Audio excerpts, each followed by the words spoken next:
Alors, bonjour les amis, c'est Fred Tipster du site gagnerfuté.com. Donc, je vais avec vous voir les résultats des matchs précédents, donc West Ham, Chelsea et Atalanta Naples. Je vais vous donner un pronostic pour samedi. Donc, il y a des matchs aujourd'hui, je vous ai rien proposé. Vous avez Atlético de Madrid de Majorque. Bon, on ne peut pas jouer tout le temps. S'il n'y a rien, il n'y a rien. Donc, voyons voir les résultats. Donc, un petit peu général d'ailleurs. Sheffield, pardon, qui a très bien joué quand même contre Tottenham. Manchester City, Liverpool, il n'y a plus rien à jouer dans ce match, mais bon, Manchester City s'est fait plaisir. Eibar, Osasuna, j'aurais pensé plutôt dans l'autre sens. Real Sociedad ont failli quand même accrocher se faire accrocher puisque Espanyol menait 1-0, ils se sont bien repris. Madrid, ça a été quand même difficile. Retafe pouvait tenir le match nul. Et notre match qui nous intéresse, bon, on termine avec AS Rome, Udinese. AS Rome a fait la très mauvaise opération de la soirée, plus carton rouge, donc perdu 2-0, donc ça va être difficile pour l'Europe. Et Atalanta Naples, c'est conforme. Je voyais quand même peut-être une petite préférence, je l'ai pas dit, donc je vais pas le dire après match. Effectivement, pas une préférence, mais je pensais quand même un cran au-dessus, peut-être léger Atalanta. Bon, en fait, ça s'est avéré vrai. Bon, moi, je vous avais proposé plus 2,5 buts, donc c'est un pari perdant. Il faut savoir, on le voit bien de par l'ensemble des matchs, en fait, c'est que c'est quand même un match tous les 3 jours, donc il n'y a plus réellement d'entraînement, puisque les entraînements, c'est des matchs. Après, ils sont en phase de récupération rapide, puisqu'en fait, 3 jours plus tard, il y a un match. Donc je pense que c'est pour ça qu'on a aussi une absence d'irrégularité de l'ensemble des matchs. Quand vous voyez les résultats des matchs précédents, c'est pareil, quoi. Ça peut riper d'un côté comme de l'autre. C'est très très difficile ce mini fin de championnat, en fait. On peut ni se baser trop vraiment sur les stats précédentes. Et puis là, ce qui est fait, il y a beaucoup d'alternance quand même, donc c'est très difficile.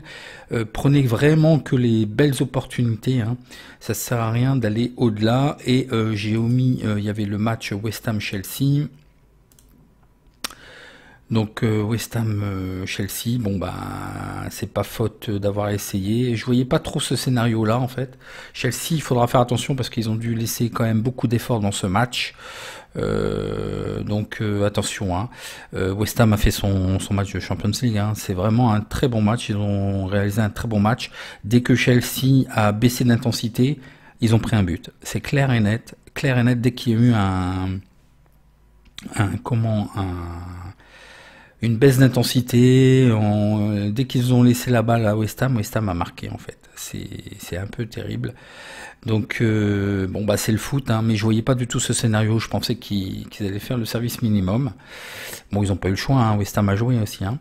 Donc 3-2, ça me semblait étonnant. Mais bon, c'est comme ça, c'est le foot, c'est la variance. Donc ce sont deux paris perdants, désolé.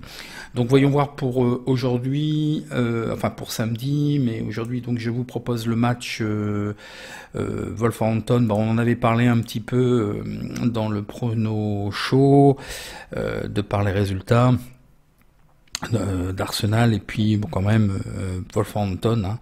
Alors Wolverhampton est 6e avec 52 points, donc synonyme de rapprochement des places européennes, et Arsenal aussi a encore sa carte à jouer, et 8e avec 46 points. Donc voyons voir le face-à-face. Donc Wolverhampton Arsenal, donc une très très belle régularité de Wolverhampton, d'autant plus qu'ils encaissent très très peu de buts. Et puis Arsenal reste quand même sur 2 victoires, sans encaisser de buts en plus. Donc j'ai l'impression que leur saison est vraiment partie là. Donc Wolverhampton gagne à 40%, font match nul à 40%, perdent à 18%, ils font des over 2,5 à 40%, des under à 59%. Ils marquent en premier à 28%, ils encaissent en premier à 56%. Un rendement de 60% sur cette équipe. C'est la meilleure équipe actuellement en forme, et avec le meilleur rendement, c'est Wolverhampton. Arsenal gagnent 34% de ces matchs, font match nul à 40%, ils perdent à 25%, ils font des over 2,5 à 56%, under à 43%, ils marquent en premier à 46% et ils encaissent en premier à 46% et un rapport négatif sur cette équipe. Le face-à-face domicile extérieur, donc toujours une très belle régularité, mais quand même avec une alternance quand même de matchs nuls et de victoires. Mais bon, on peut pas leur en vouloir beaucoup, hein. Ils ont perdu contre Liverpool et Tottenham. Arsenal reste sur une victoire à l'extérieur. Avant ça, ils avaient perdu leurs 2 derniers matchs, mais ils ont fait une très grosse série de matchs nuls, donc ils ont cassé un petit peu ces séries là, parce que c'était vraiment, c'est le champion du match nul en première ligue, hein, Arsenal. Donc à domicile, Wolverhampton gagne à 37%, match nul à 43%, ils perdent à 18%, ils font des over 2,5 à 37%, des under à 62%. Pour Arsenal, à l'extérieur, ils gagnent à 18%, ils font match nul à 50% et ils perdent à 31%, des over 2,5 à 43%, des under à 56%. Voyons voir l'historique. Donc ils avaient fait match nul 1-1 le 2 novembre 2019. Bon, avant ça, Wolverhampton reste l'année précédente sur une victoire à domicile, 3-1. Donc voyons voir les statistiques particulières. Donc c'est le samedi 4, 18h30, la 33e journée. On va essayer de battre la variance. Donc pour ce match, je vous communique alors les feuilles de match. Attention, comme je vous ai dit à certains, à Richard Beck et pas Berk, je suis désolé, je écorche à chaque fois son nom de famille, mais vous avez bien remarqué au niveau intonation, au niveau des langues étrangères et puis au niveau des noms, ma langue fourche beaucoup. Donc l'effectif de Wolverhampton, il faut savoir qu'ils ont toujours l'effectif complet. Donc ça c'est un point très très très positif. Je pense que c'est une des seules et rares équipes à avoir son effectif au complet. Alors Arsenal, il y a aussi qui est devenu incertain depuis quelques jours. Alors je vais vous remontrer très rapidement. Parce que si on compare avec, c'est ce que je vous ai dit encore sur une dernière vidéo, si on compare avec Flash Score, donc ils mettent encore beaucoup d'absents, ce qui n'est pas tout à fait le cas, ils sont pas confirmés pour l'instant. Pour Leno et puis Marie, ok, ce sont matchs terminés, en fait, saison terminée pour eux, ok, nous sommes d'accord. Après, il n'y a pas de certitude à part aussi qui est vraiment déclaré comme incertain, mais après il n'y a aucune certitude. Donc faites très attention. Je vous rappelle, ce site est vraiment génial. Transfermarkt. Donc il faut le dire un petit peu en allemand parce que c'est un site allemand. C'est une référence dans le foot mondial. C'est pour les transferts et tout ça, c'est pris en compte. Donc voilà, c'est pas n'importe quoi. Au niveau des statistiques, donc Wolverhampton est sur une série de 8 matchs sans défaite en première ligue. Wolverhampton est invaincu dans 32 des 36 matchs à domicile de toute compétition. Donc c'est vraiment beaucoup d'invincibilité. Dans les 5 derniers matchs à domicile de toute compétition, Wolverhampton a réussi à garder sa cage inviolée. Donc c'est ce que je vous disais. En plus, ils encaissent très peu de buts. Wolverhampton est sur une série de 3 victoires consécutives. Wolverhampton est invaincu à la mi-temps et à la fin du temps réglementaire, c'est half-time, full-time. Dans 4 des 8 derniers matchs à domicile de toute compétition confondue. Lors des 5 derniers matchs de toute compétition confondue, Wolverhampton a vu moins de 2,5 marqués. Donc beaucoup de under, on a vu c'est une constante des deux équipes aussi. N'allez pas jouer BTS et over. Là je pense que ça va être difficile. Je vais vous dire pourquoi. Arsenal a réussi à remporter ses 3 derniers matchs, donc ça c'est très bien, à la fois à la mi-temps et à la fin du temps réglementaire. Donc ils reviennent bien, ils ont arrêté de faire leur match nul et de se mettre une balle dans le pied à se faire prendre des buts et de ne pas garder un score. Arsenal a fait match nul dans 11 des 22 derniers matchs, mais c'est surtout la série précédente, un petit peu avant le Covid. Là, ils ont l'air d'être repartis sur des bonnes bases.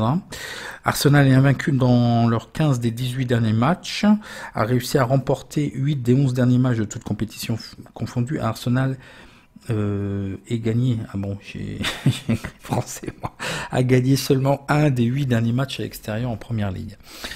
Je vous ai mis les confrontations, les cotes, le 1 est à 2,30, alors je suis un peu étonné, je pensais que ça allait être quand même plus serré que ça. Le match nul 3,30 et la victoire à l'extérieur à 3,30. Hein. Donc voilà ce que je vous propose. Wolverhampton est une équipe en forme, hein, avec 3 victoires.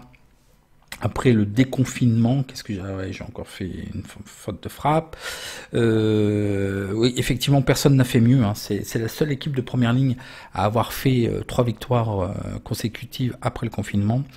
Et surtout sans encaisser de but. C'est vraiment formidable. Les Gunners ont également bien fait, ils restent sur 2 victoires consécutives. Hein. Et bon, puis leur victoire en Fed Cup, hein, acquise pour la demi-finale. Donc moi, ce que je vous propose, parce qu'en fait, Arsenal semble quand même pas trop mal y revenir. Wolverhampton vont pas se laisser comme ça, à mon avis, abuser. Donc ça va être très très difficile. Il faut s'attendre quand même à un match très difficile. Et vous avez vu, hein, Wolverhampton, c'est très carré en défense. C'est un peu pénible des fois, un peu à regarder, mais c'est quand même aussi très porté vers l'avant. Dès qu'il y a l'opportunité, ça monte en bloc. Hein. Donc attention quand même. Et moi je ne pense pas qu'il y aura de but ou très peu de buts, soit un 0-0 ou un 1, mais je suis plutôt parti sur le 0-0, donc le match nul. Je vous propose pas un pari sur le score. Hein. J'ai mis en place quelques petites stratégies par rapport à ça, mais je vous en parlerai certainement dans le club. Mais là, je vous propose que le match nul sec, pas sec, non, à 3,30. Mais je pense que par la régularité et ce qui blesse un petit peu, mais se sont améliorés, c'est quand même la défense un petit peu des fois d'Arsenal. Mais là, bon, je peux pas dire. Depuis la reprise, il y a beaucoup de mieux quand même. Et de sécuriser avec un 1 à une cote de 2,30, ce qui nous donne quand même une cote équivalente à 1,87, qui est quand même pas mal. Je pense que c'est le pari le plus safe de la soirée et le plus intéressant. Je vous ai mis la répartition, eh ben non, j'ai mangé la répartition, donc je vous le mettrai. Hein. De toute façon, tout ce que je vous dis est écrit là, ça ne change pas d'une virgule et tout est écrit sur gagnerfuté.com. Donc voilà, en attendant, je vous souhaite un bon match et à demain.